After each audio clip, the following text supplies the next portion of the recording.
300 कोटी घेऊन शीतल तेजवानी नवऱ्यासह प्रदेशात पळून गेली. पुणे पोलिसांकडून शोधाशोध.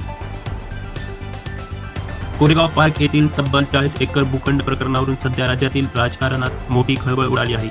या प्रकरणात राज्याचे उपमुख्यमंत्री अजित पवार, यांचे पुत्र पार्थ पवार आणि त्यांचे मामेभाऊ दिग्विजय पाटील हे दोघे भागीदार असल्याची धक्कादायक माहिती समोर आली आहे. ही जमीन व्यवहार अमेडिया कंपनी मार्फत करण्यात आली असून या कंपनीत पार्थ पवार आणि दिग्विजय पाटील हे प्रमुख भागीदार आहेत. या व्यवहारात गंभीर गैरव्यवहार आणि शासकीय नियमांचे उल्लंघन झाल्याचा आरोप आहे. या प्रकरणी सहजिल्हा निबंधक वर्ग 1 संतोष अशोक हिंगाणे